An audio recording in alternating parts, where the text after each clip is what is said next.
को अपराध कहते हैं। जनता की आवाज को दबाना, वो भी दमन से, शासन की शक्ति से। किनको दबा रहे हैं? कौन लोग पिट रहे हैं? आपको अच्छा लगता है? महात्मा गांधी के 150 साल मना रहे हैं। महात्मा गांधी के चश्मे और नाम विज्ञापन से नहीं होगा। उनकी सोच को अपनाइए, उनके मूल्य सिद्धांतों को अपनाइए। अगर दुनिया को क्या दिखा रहे हैं कि जो अहिंसा के पुजारी के प्रतीक थे, उनके 150 साल में हमारे देश में बच्चे बच्चियों पर अपनी आवाज लेने पर लाठी और गोली चलती है। इससे बढ़ के अपमान क्या हो सकता है महात्मा गांधी? कि जो बीजेपी के खिलाफ बोलेगा वो हिंदुस्तान के खिलाफ बोल रहा। आप भारत बन गए तो हम कौन है? प्लीज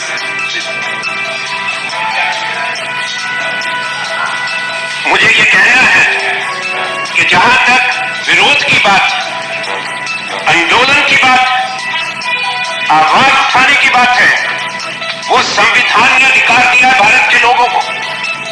हर नागरिक का वो अधिकार है जिसको आप छीन नहीं सकते। सरकार की क्या जिम्मेवारी, क्या दायित्व, उसको सुने, खुले दिल से, संवेदनशील हो। जो विरोध करते हैं उनको आरोपित मत करें, प्रताड़ित मत करें। अगर सरकार संवेदनहीन हो जाती है, अगर सरकार अपनी जनता से झगड़ा शुरू कर देती है, स्वयं लड़ाई करना चाहती है हर विषय पे, ये देश के लिए अच्छी बात नहीं है। और आने वाले वक्त के लिए एक बहुत बड़ा संकट देश के सामने है। आप विरोध प्रदर्शन को अपराध कहते हैं। जनता की आवाज को दबाना, वो भी दमन से, शासन की शक्ति से। किनको दबा रहे हैं? कौन लोग पिट रहे हैं? आपको अच्छा लगता है? महात्मा गांधी के 150 साल मना रहे हैं।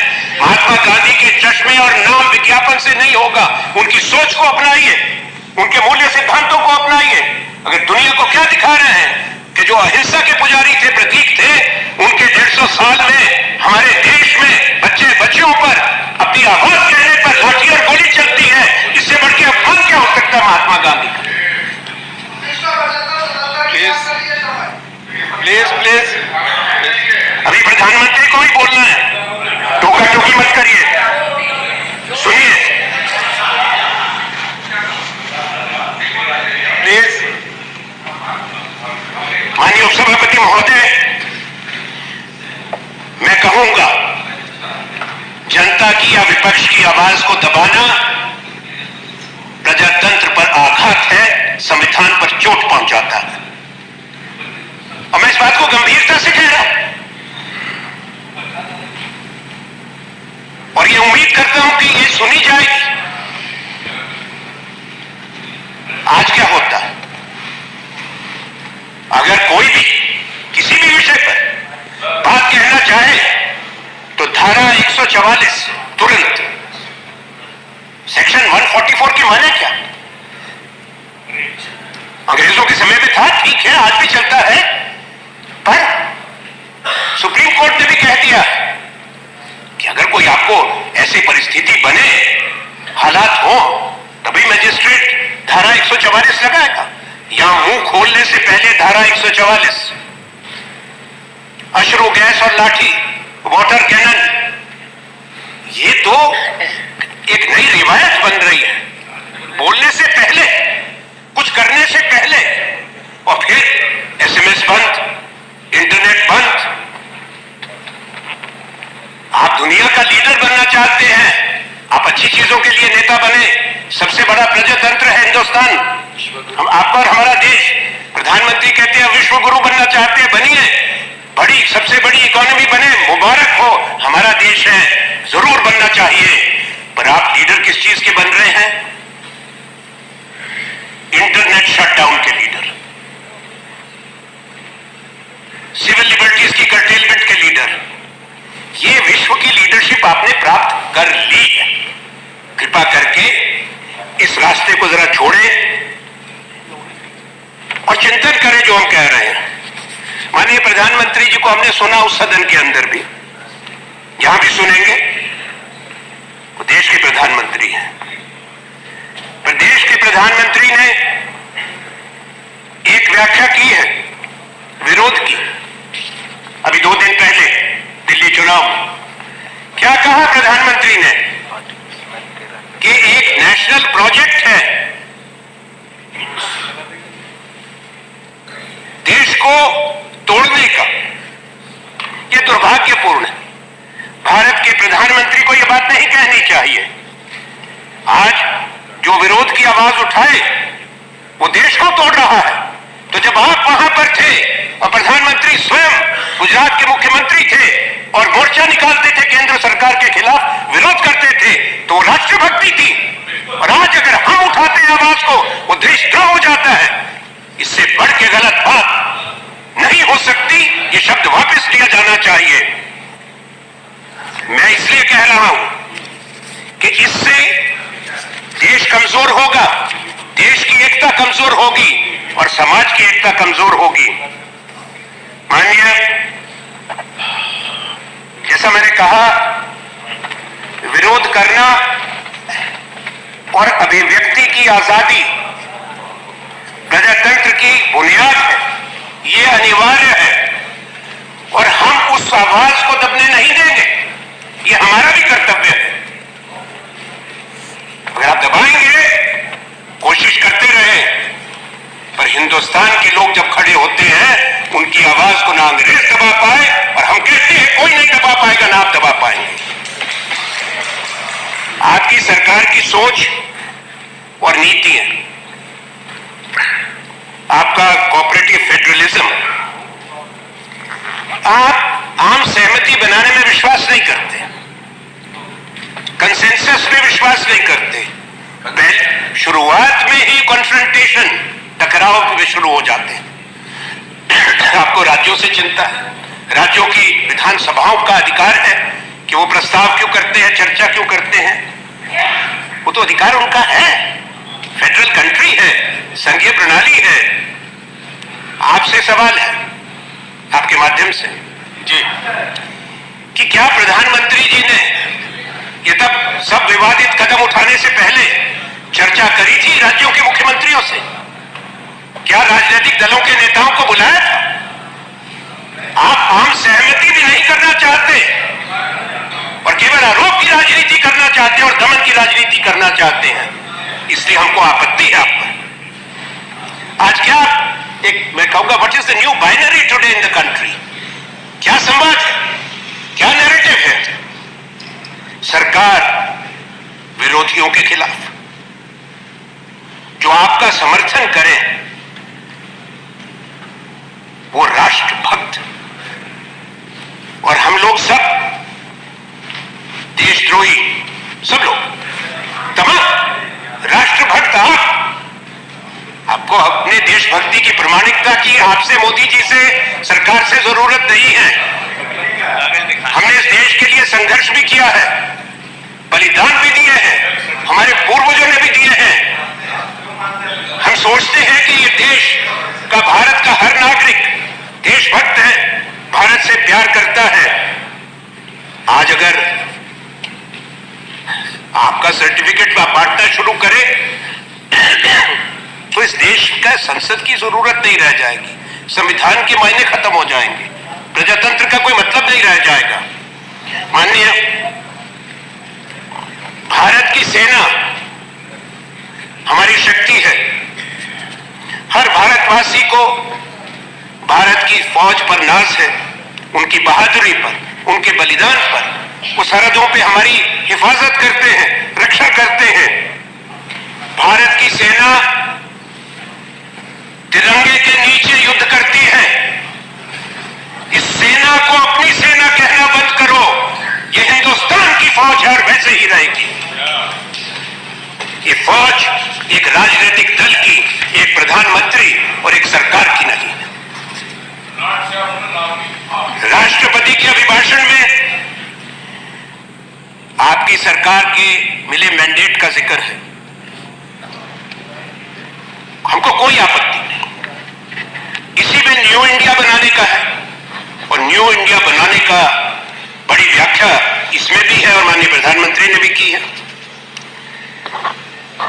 ये इत्तेफाक है कि 20 जून 2019 को जो राष्ट्रपति ने अभिभाषण दिया चुनाव के बाद, इसमें भी यही बात का जिक्र है, मैंडेट का जिक्र है और न्यू इंडिया का।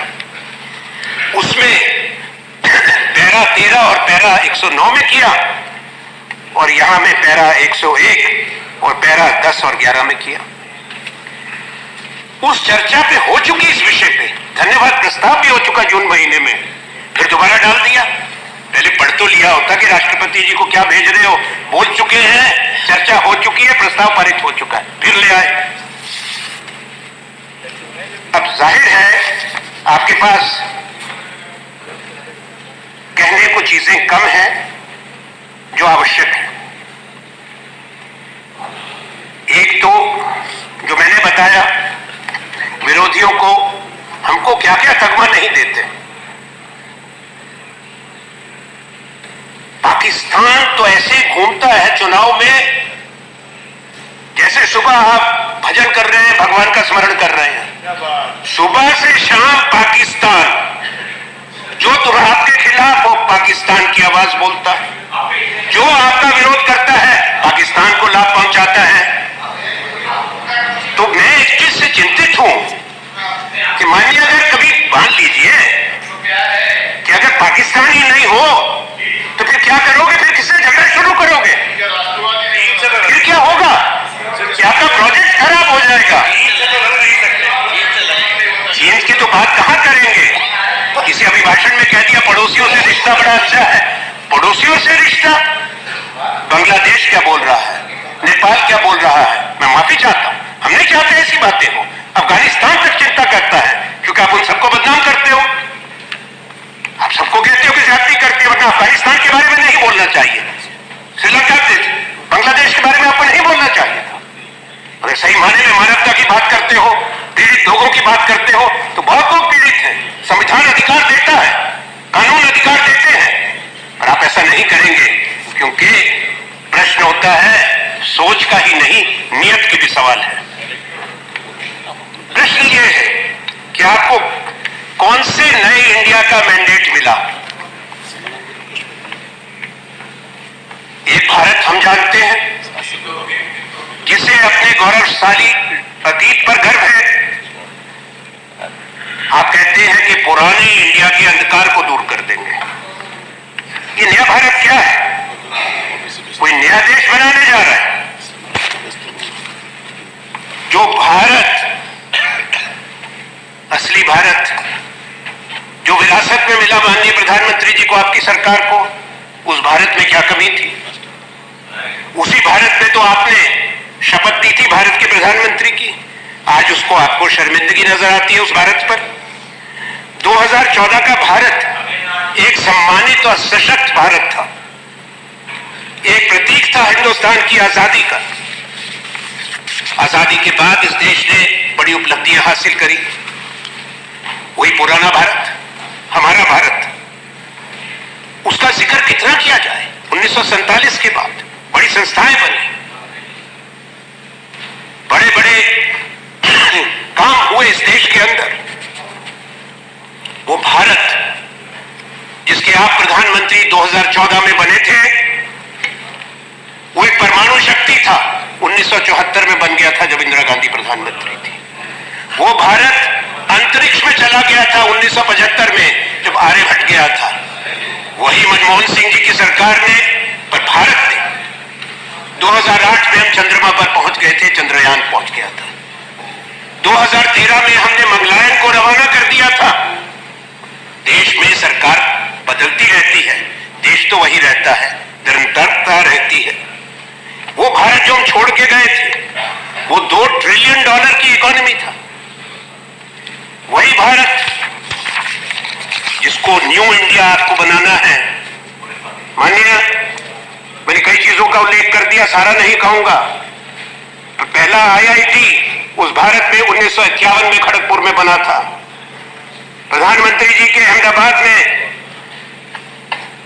IIM अहमदाबाद 1961 में बन गया था। NID 1961 में बन गया था। सरदार सरोवर डैम नर्मदा पर सरदार पटेल की मूर्ति आरोपी लगाया। पटेल तो भारतीय राष्ट्रीय कांग्रेस के अध्यक्ष थे, और पटेल ने जो और किया चर्चा में मत लाओ। 4 फरवरी 1948 का पटेल का ऑर्डर यहां लाओ और प्रतिमा के नीचे कांस्य की पट्टिका लगाओ, अगर कहना ही चाहते हो तो। सम्मान करते हो पटेल के साहस सीखो, स्वीकार करो कि सरदार पटेल का क्या वो आदेश था। पर वो सरदार सरोवर डैम, उसको नाम सरदार पटेल के लिए श्रद्धांजलि के रूप में जवाहरलाल नेहरू ने दिया।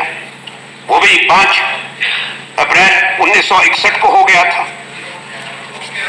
तो ये एक वास्तविकता है। इसलिए मैं कहूंगा, क्योंकि आपने कहा राष्ट्रपति के अभिभाषण में, मैं उसी की बात कर रहा हूं कि भारत की रैंकिंग बढ़ गई। अच्छी बात है, किसमें? ईज ऑफ डूइंग बिजनेस में आपकी रैंकिंग बढ़ गई। ईज ऑफ डूइंग बिजनेस माने सदन के माध्यम से देश तक बता दूं, केवल 2 बड़े शहरों पे है, वो भी 5 पैरामीटर्स, 5 मानक पे, दिल्ली और मुंबई, बस। पूरे भारत का नहीं है। इसमें 95% देश के उद्योग बाहर हैं। तो ईज ऑफ डूइंग बिजनेस में आप आगे बढ़ गए, मुबारक हो। आपने कॉम्पिटिटिव इंडेक्स की बात करी, वास्तविकता यह है उसमें आप आगे नहीं गए। मैं उस इंडेक्स की जरा हवाला दूं जिसमें हम अगर ऊंचे गए हैं तो नहीं जाना चाहिए था। वो करप्शन का इंडेक्स है। ग्लोबल ट्रांसपेरेंसी इंटरनेशनल ने जो इंडेक्स निकाला है, वहां क्यों गिर गए? हंगर इंडेक्स निकला है, उसमें 10 अंक पीछे गिर गए, 10 स्थान नीचे गिर गए। और बांग्लादेश, नेपाल, पाकिस्तान और श्रीलंका से ग्लोबल हंगर इंडेक्स में भारत नीचे चला गया। ये अच्छी बात। आपको शब्दों का शौक है, अभिभाषण में डाला है स्टैंड अप इंडिया। अरे पहले सोए हुए थे। खेलो इंडिया, पहले खेलते नहीं थे, हम भी खेलते थे, आप भी खेलते होंगे। आज कौन सा खेल खेल रहे हो समझ नहीं आ रहा, जो देश ने नहीं खेला था है? समझ नहीं आ रहा। फिर क्या कह रहे हैं? Fit India. अरे भाई मुबारक हो, फिट इंडिया। बच्चे भूखे मर रहे हैं। ग्लोबल हंगर इंडेक्स में तुम्हारा 102वां स्थान है 117 देशों में। Fit India. अरे भूखे पेटों को फिट बनाओगे या रोटी खिलाओगे लोगों को? फिट इंडिया हो गया है? अच्छा, क्या सोचेगी भूखे नहीं? अगर सारी इनकी मैं बताऊं, क्या गजब के लोग हैं। कुछ मर्जी लिख दो। आप भी तो माननीय सभापति महोदय देश दुनिया को जानते हैं, आप मुस्कुरा रहे हैं, सज्जन व्यक्ति हैं, बाकी भी ये भी मुस्कुरा रहे हैं, सच्चाई इनको भी पता है। इनकी हालात ऐसी हैं, इनको कहना वही है जो मजबूरी है, कुछ नहीं कह सकते। राष्ट्रपति के अभिभाषण में बड़बोलापन है, खोखले दावे हैं, पर कुछ चीजें हैं जिनका जिक्र ही नहीं। किन चीजों का जिक्र नहीं? There is no reference to the economic crisis. There is no crisis. There is no crisis. There is no reference to any unemployment, jobs, industry shutting down. No, you're wrong. कारोबार टूट रहा है। आपने 5 साल में हिंदुस्तान की मजबूत अर्थव्यवस्था को चौपट किया है। अर्थतंत्र चरमरा गया है। देश में 2 चीजें हैं, सिर्फ 2 ही बात बताऊं। नंबर 2 का तो कौन है, वक्त बताएगा। पर बेरोजगारी माननीय 45 साल की सबसे ऊपर, 45 साल की, और नॉमिनल जीडीपी 4.5%, वो 45 साल का 45 इयर्स का सबसे नीचे। ये आपकी उपलब्धि है न्यू इंडिया।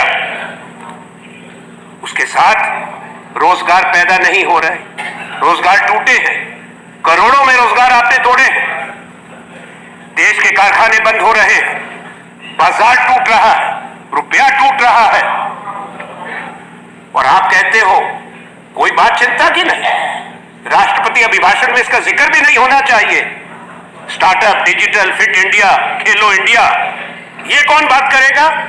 राष्ट्रपति की इससे कोई चिंता नहीं। ये हिंदुस्तान के आंकड़े हैं और इसके दो मुख्य कारण हैं। मेरे से पहले लोग इसको कह चुके हैं। क्या कारण है? एक कारण है एक 8 नवंबर का फैसला माननीय प्रधानमंत्री का एक तरफा नोटबंदी का। हुआ क्या? 99.6% पैसा वापस, ना तो काला धन कहा गया, नकली नोट कहा गया, पैसा वापस आया। देश की अर्थव्यवस्था की रीढ़ की हड्डी पर आपने लाठी मारी। जो असंगठित क्षेत्र है जहां 90% लोग मजदूर काम करते हैं वो टूट गया। इसलिए आज ये बेरोजगारी तेजी से बढ़ी है, इसलिए हताशा है। आपके पास कोई रास्ता नहीं है आप उससे उभारने का देश को। हमने बजट भी देख लिया। बजट पे मैं नहीं बोलूंगा, रामचंद्र जी और हमारे अन्य साथी बोलेंगे, पर जब बजट हम सुन रहे थे तो याद आ रहा था केंद्रीय कक्ष में पंखा चलता है। जब वहां 14 और 15 अगस्त को रात्रि मध्य रात्रि पे भाषण हुआ था पंडित जवाहरलाल नेहरू का, जिनको काफी कोसा गया। एक बार उनका जिक्र आया और किस उसमें आया, अपने नेता को वहां पर अलंकृत करने के लिए आप करिए। वहां पे भी जिक्र आया कि पंडित जवाहरलाल नेहरू की कैबिनेट में मिनिस्टर है। नेहरू जी अंग्रेजों की जेलों में कैद रहे सबसे लंबे समय तक, जिनको आप कोस रहे हैं। और इसी विषयों को लेकर हिंदुस्तान के बंटवारे का मैं सदन में कह चुका, मेरे साथी कह चुके हैं, पर दोबारा दोहराना पड़ता है। समझ में ही नहीं आती कितनी बार बोले। 1937 में हिंदू महासभा का अधिवेशन हुआ था महोदय। प्रस्ताव पारित हुआ था कि हिंदू और मुसलमान एक देश नहीं हो सकते। 1938 में अलग अलग देश होंगे। Partition of India resolution Muslim league पारित करती है। कांग्रेस की सरकारें बर्खास्त हो जाती हैं, इस्तीफे हो जाते हैं सूबों के अंदर। उस समय के वाइसरॉय को अंडरटेकिंग दी जाती है हिंदू महासभा की, लिनलिथगो को। लिखित रख चुका हूं यहां पर कि हम we will help in the formation of alternative governments loyal to her majesty's government. उसके बाद क्या होता है? बंगाल और पंजाब कत्लो गारत, और उससे अभी बहुत समय 5 मिनट ज्यादा हो गए। ज्यादा नहीं हुए, आपको शायद सूचना नहीं होती, मेरा समय है। नहीं इनसे पूछ रहे, बता दें। नहीं ज्यादा नहीं हुआ, नहीं हुआ है, कोई गलतफहमी हो रही है। ज्यादा नहीं हुए पर कम भी नहीं हुए। नहीं कम हुआ है। चलिए चलिए 1 मिनट कृपा करिए। 12 मिनट कम हुए। अब आप सुनिए, और ये जो वक्त अभी कटा है घंटी बजाने का वो वापस कर दो, और ये भी वापस कर दे। जितना समय मेरा व्यर्थ हो रहा है उतना मैं और लूंगा, उससे दुगना।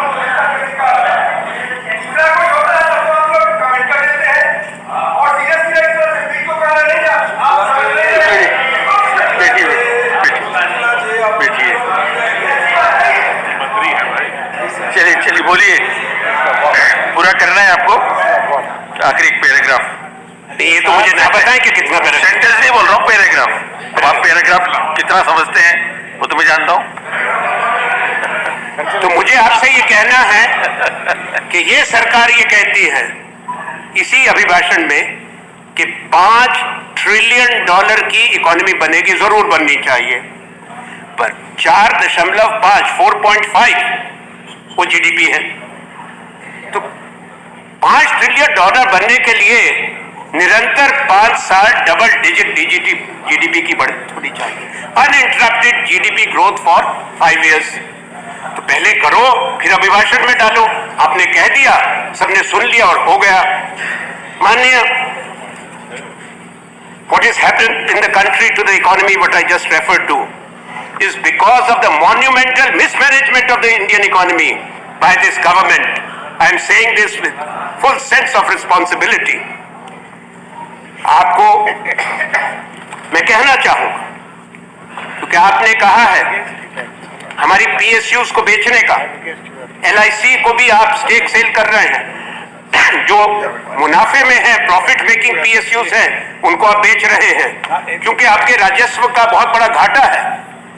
आपका जो रेवेन्यू है कलेक्शन में, उसमें बहुत बड़ी कमी है।